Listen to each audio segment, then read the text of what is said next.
Hey YouTube, it's Matt with Littlest Reptiles, and get ready, saddle in, because today I don't even have time to talk a lot before we get rolling, so we're going to show you a lot of babies to get through this video and not make it take 3.4 hours. And then we're going to flip over to Patreon. We're going to talk specifically about a few things with these babies, what my expectations are long term, and where we're going in the future, so you don't want to miss that either. Go ahead and click like, subscribe, and I haven't done this in a while, so click like, click subscribe. Go check out our Patreon, and while you're at it, even though it it's still owned by China, check out our TikTok page. We're going to start trying to post on TikTok again. I took like a year off, and I was like, fuck it, I need to do that. So that's what we're doing. I'm going to show you the scale. What we're looking at today is things we have moved out of our baby rack, our holder baby rack, into our FB20s. So what an FB20 rack is, for those of you that don't know, is it's about as wide as these FB40s, maybe a little bit wider, but it's shorter. You can see it's that one right there. You can see the width of the cage over there. They're not very big, so they're kind of that grow up section before we go to an FB40 to an FB70. I really like these 20s. They are a really good size for quite a while. So without any further ado, we'll start going and getting some snakes.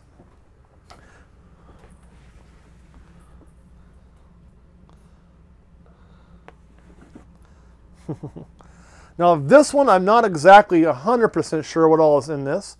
We have it labeled as a pastel fire yellow belly Axanthic.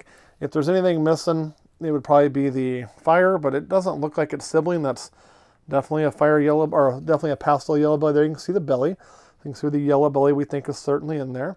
The colors look really, really good, and it is. To give you an idea, this is just so you can kind of see when we're moving these. They're all going to be pretty consistent. Some a little bigger, so about 292 grams. One thing when I show you the sibling for comparison to get you now, you're going to be like, well, why is this one way bigger than its sibling, which I sold? Well, truth be told, I feed all of my babies every week. I don't like skip ones that are sold or anything till I can ship them. I don't do that game, but I do feed these first. So as I go through, I use the babies that are different sized. So this is the other one. So this is the one we're sold. You can see it's definitely a little smaller, but these always get nice, good, large meals just because of the first ones I feed. Then we start doing these. You can see the colors just a little different. They may both end up being the same thing as they age. We're not really sure. But I wanted to keep this one back. It also just has all this flaming through the sides that this one does not possess the same amounts of. So it's more of a pattern thing than anything, and the amount of flaming. But we'll see. We should have some comparisons for it down the road, because we actually have our fire yellow belly head Axanthic setting on a set of, well, not setting on a set of eggs yet, but she will be soon, bred from our killer bee Axanthic. So we are going to have some really cool ones to go similar to this, which will have some holdbacks on.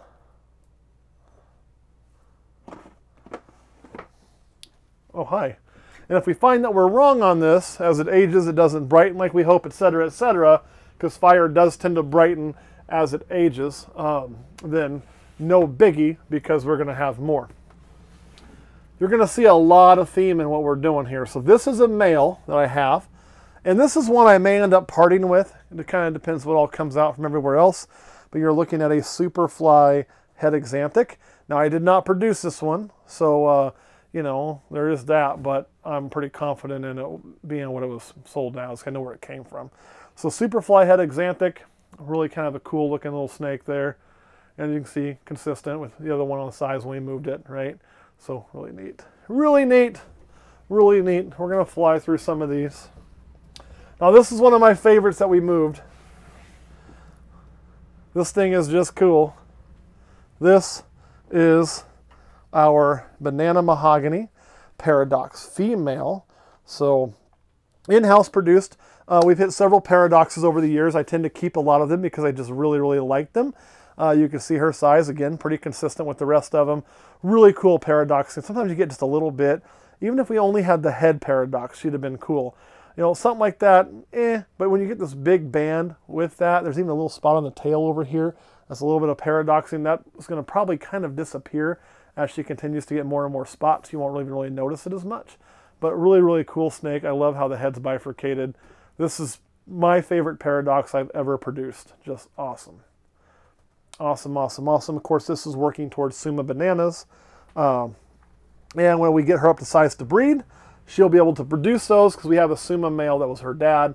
We can breed her back to get that job done. Woo! This one's feisty. You didn't like your move, huh? You know, hide in the back of the tub on me. I'm going to win. Yeah, who wins? I win. Remember that. Learn your lessons now. It's easier. She's still a little feisty, so she may not sit on the scale so well for us. But this is a female killer. She's going to shed soon. I can just tell. You can feel it. She's a killer spinner, so she's a super pastel spider pin scaleless head. So there's a whole lot going on in here, right? You got super pastel. Some people count that as one gene, some people count it as two. Depends how you're counting your genes. It's a homozygous form, so there's 2 copies of it. You have the pinstripe. You have the spider. Those are both genes that there's really no super for. Well, there is a super for spider. It's called dead snake, so don't do that. Pin, there's been rumors of one, but I've never been confirmed on a super. So you're not going to make a lot of supers other than the pastel that's out of there, but it's also a scaleless head, and I just really like the way this snake looks. I always wanted a killer spinner, and scaleless head even better. And we've got some cool stuff we can breed to it. We'll probably put our, well, I'll save that kind of stuff for Patreon. See what I did there? That's called a hook. Probably didn't work on anybody, but hey, I tried. Hey, I tried. Next up, this is a really cool snake here. You're not getting fed. What we're looking at on this one is a Pastel Blitz 100% het axanthic produced in-house. Really kind of a cool snake right there. And we've shown our other line we're working with that popped up that honestly as they age looks nothing like this color wise or anything, so we've already done that video though. But really cool, 100% het for axanthic.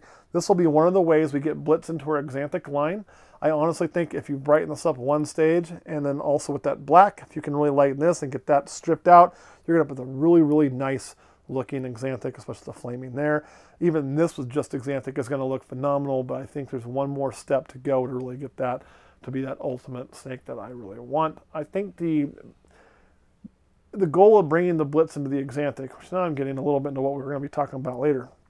Yeah, I'm going to go ahead and finish this one. I can't hook you twice. That'd just be me being an ass. Is as busy as this pattern is, the goal for me with my axanthic stuff, right, is to bring high contrast, black and silver, black and white.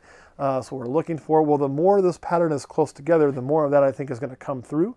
And the more of these shades of color, you're going to get that different yellow. Like here's a good example. It's going to be much lighter there, turn to silver up here, and then you have that jet black. So you're going to have a very, very nice contrast in this animal when we get it to be a visual. This would probably be another one we'd throw the super pastel axanthic to. The goal being, of course, looking for a super pastel Blitz axanthic. And that would turn this up that notch we're talking about. Fire would do it, Yellow Belly would do it, so we have some different options. Spider does not need to go into this. I don't put Spider into everything, despite popular belief. But this is a snake I have a lot of hopes for on projects. She's going to do some amazing work for me. Aren't you my girl? And if you haven't noticed already, out of everything we pulled, there's been a whole lot of het axanthic already. Like, so you can see, as we're going, we're pushing our projects we like. Speaking of axanthic stuff, let's get to the first visual axanthic we're going to pull out. No, second. I pulled out a visual axanthic already, and that is our Snow right here. Now, he is older than the rest of them we moved. He was a little bit of a slow starter, die fly. So it took him a little while to get going. He got going fine. He's a little bit bigger. Snows are... This was the first double recessive project I ever set out to make. So when I hit it, I was going to keep it, right? No doubt about it. Like, we had to keep this animal. It's a male, so it doesn't fit my projects as well as I would like. I actually do have a project for it. I kind of had to come up with it, but it's a really good one. And they almost look like a washed out albino with these really, really bright eyes on the pink-red scale. And the head, it almost looks like wet paper. Almost like it should be a scaleless head, but it's not. Where it should be a little bit blushed there. It's really kind of a neat look. But it's not super high contrast. That yellow is still going to come through a little bit, but the axanthic is definitely taking a lot off of it. And I'll tell you in person, the white on these is just neon. So it almost glows. They're really a neat look. They're often overlooked dual recessive. This is not a dual recessive. It's going to demand super high money like, say, a Desert Ghost Clown would. This market's already been done. but it was something I always wanted to make, so I'm happy I got it. It's not for sale anyway, is what it is. Now we'll get to something that's also not for sale, but speaking of kind of crazy markets, this is, and there's some more of these out there, but I don't, actually the first time I ever saw one, I made it, and I made it on accident. I can't like act like I did something great. This is, get back in there. And it has lost a little bit of color with age, which all ball pythons do. When it was a baby, it was screaming bright. But this is a lesser pastel Krypton Het Desert Ghost, 100% Het for Desert Ghost. Its father was a visual Desert Ghost, ended up being Het Krypton. Its mom was a Het Caramel. The father was also pastel lesser. So it caught pastel, it caught lesser, it caught the, sorry, I said the mom was a Het Caramel. The mom was a Het Clown.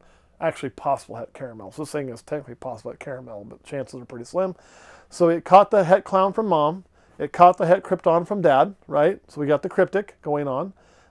It caught pastel and luster from dad, and it had to catch Het Desert Ghost because dad was a visual Desert Ghost. So really cool female. She's going up really, really nice.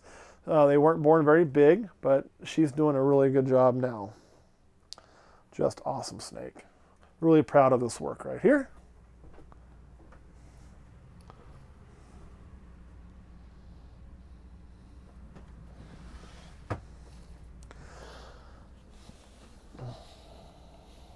Speaking of all this Krypton stuff, this is a sibling to that we also kept. This one is a pastel. So same exact snake to a T, just minus the lesser, right? And you can see it's sitting at 300 grams. This was a little more struggle bus. I actually had to assist feed this snake several times to get it running. It was a little bit of a slow to thrive, but then when it took off, it now eats anything it wants to eat, does really, really well. It's an awesome snake. So really like it. It's very crazy in the pattern. And again, this is going to be at least a Het Clown, Het Cryptic, Het Desert Ghost. So a triple Het recessive female. Of course, the Clown and the Cryptic make the Krypton, so you get that visual, and they're allelic. So it's going to guarantee passing on one of those every time you breed it. And it also happens to be pastel. So really kind of a neat little snake right there. Whoa, Turbo, where are you running to? Man, I know you guys have had a stressful day. You got a new house. I'm going to put you back in it. I have a feeling you're going to take a poop here soon, too. There is one rule, and that is when you move snakes to a clean tub, they crap. It's just what they do. It's like their little fun game they play with you.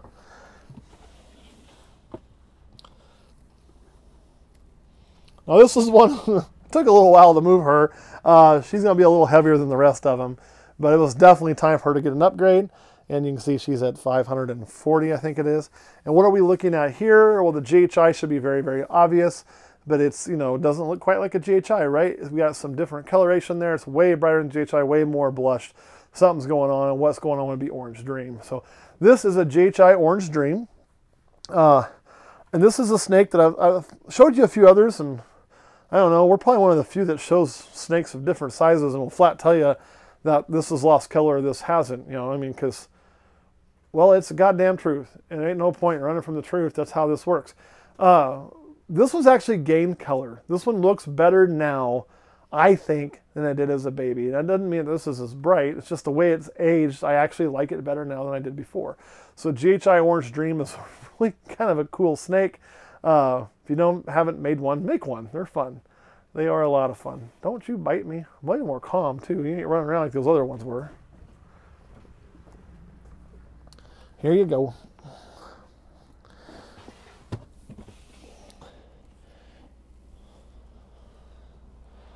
Now this has got a story. This little guy was born in 2019. This is a little male. He's going to be my new backup breeder eventually. Now he's finally running. Way small for his age. Okay, we're at 269 grams and we're about 3 or 4 years old. So what in the hell happened? Well, let's talk about that. He is he's a spider. Sorry, not a pastel. He's a spider, lesser ghost, produced here. And this snake was a failure to thrive in some ways. He's always been a very good eater, but he's not been a good pooper. He had a lot of problems pooping to the point that he would retain it to where you'd have to massage crap out of him. And then he just, I don't know why. So I was always having to feed him very small meals in hopes that he'd crap on his own and not feed him a big meal because he was going to get so filled up. I mean, it was uncomfortable. Like, you're talking scale spread, baths didn't work. I just had to massage it. So me and this snake have been through a lot together. And then finally, over the last probably 6 months, we've still done small meals. We started to up them now, and everything's going fine now. He poops on his own, which should not be a big milestone, but for him it was. So everything's kicking ass now. He's able to take his own shits without holding it all in until there's this hard mass of crap in there that I have to deal with. He's also eating a little bit bigger meals, and we're able to start gaining weight. So I went ahead and moved him up in his tub. We're going to see how he does for the next 6 or 8 months. I don't intend to really use him for breeding because I've got another male. But if he continues to do well, plus he's too small right now. If he continues to do well and he gains his weight, then he'll start to become my backup if everything goes well down the road. Part of that is I wouldn't want to sell him because my original plan was to sell him. But truth be told, I need another ghost male. And I never put him for sale simply because I was having to help him all the time. And I don't feel it's right to sell a snake that I can't say is, hey, if I can't sell it to a brand new ball python keeper, have them set it up and have a good chance of being successful, then I'm not going to sell it. You know, that's just me. I want it to be right, and this thing wasn't right. It is now, but now I'd feel bad selling it because it's a 2019 and weighs 269 grams. So, yeah, he has to stay. It is what it is. It's the right thing to do.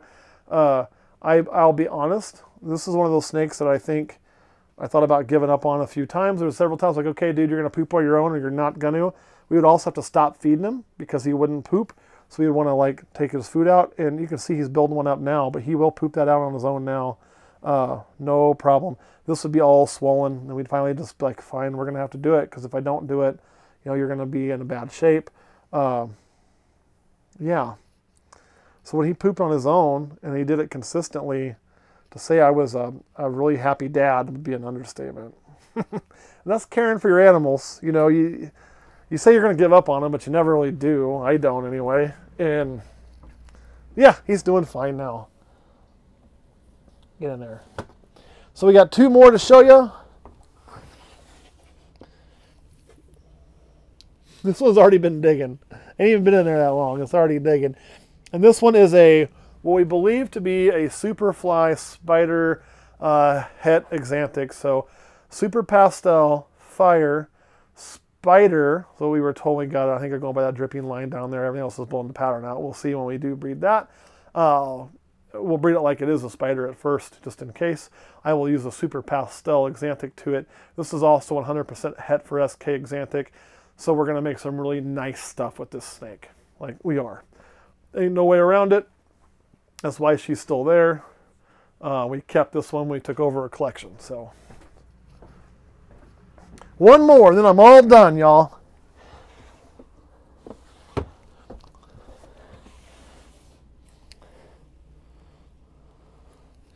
Let go of that. And this one here is really similar to the last one, but we're missing one copy of Pastel. And you can see why I think they're right on the spider, because when you wash this out more, you can see how that's blown out. And this one, the head definitely says spider. So this is a fire, pastel, spider, 100% het Axanthic. Really cool looking snake, really nice snake, also female. So we can also use this to make some really cool stuff. Basically, we can throw the super pastel Axanthic to both of them down the road and make the exact same things. The only difference is one of them would make some single gene pastels, possibly. The other thing would be a super pastel. So, you know, but we can really flesh out what we're doing on that with our Axanthic, especially with the fire being in there and the pastel, and wanting to really work some Firefly Axanthic stuff and push that to another level. So we're going to be able to do that pretty easy, and that's kind of what's coming down the road. Caleb, will I put this snake back? Any questions? I kind of asked it on the other one. This one's got a lot more projects and a lot more move involved. What is your most exciting part, and which one is your favorite? Okay, so 2 different ones on that too. The most exciting is going to be this one. you know, and that is just because it's the only visual Xanthic in there, and I'm an Xanthic nut, and that's what got me into that. To be able to work with this snake here and see what we can produce with it and push it to another notch, layer in some even more genes in there, you know, will just be awesome. So I'm really excited about this animal here, and that would definitely be my choice for that. Yes, you are. You're so cool. Now, my favorite one, and you would think, why is that not your favorite one? Well, I mean, I could have, but the fact of the matter is, I'm a sucker for unique, right? So my favorite one is this little angry monkey here. And that's just because no matter what happens, ain't nobody in the world, you know, everybody else can hatch that, right? Ain't nobody else hatching this. Not going to happen. It is a unique because of the paradox. It's unique into itself. There'll be other paradoxes, but not with that kind of face or not with that same banding. This snake will always be unique. And because of that, I think this is my favorite one. I guess I shouldn't, you know, it's funny. This will tell you who you're working with a lot. You know, I've always said when you do this as a business, you have to think about the money. So being conscious about the finances is not a bad thing. You know, and you asked me on the fly what was I most excited about and what was my favorite. Well, my favorite, obviously this, I mean, it's good money. It can lead to some good money, right? But it's not the biggest money snake in there. That Xanthic one I pulled out, so I'm the most excited to work with, that can lead to some really good money clutches if I pair it right. I mean, so, you know, but is it the biggest money clutches for the snakes I showed you? It's not. I pulled out 2 cryptic females that are both het desert ghosts. There is no doubt which snakes in today's current market have the most potential for creating dollar bills. It's those 2. You know, you take that pastel lesser het desert ghost cryptic and you throw it to a visual desert ghost clown or het clown or whatever the fuck you want to do, and with something else kicked in there, and you're going to make some shit that you can just make a ton of money on a clutch if it hatched out today. Won't be as much by the time they're ready, but it'll still be good money. The fact is, I care about the money, but it's not my favorite thing. And that's why when you asked what I'm most excited to work about, my brain went to really what I'm most excited to work about, not what I'm most excited to monetize. So that's kind of a way you can tell what somebody's priorities are right there. Sometimes it's one and the same. I mean, sometimes it is. Like, you know, had I not hit those 2 cryptics, that Xanthic would probably be the biggest money one in there for potential with what I got to pair it with. And, you know, sometimes it's one and the same, but in this case, it wasn't. So you can tell right away where my thought process is. Any other questions? Nope, that's all. All right, guys, thanks for watching. We'll catch you next time.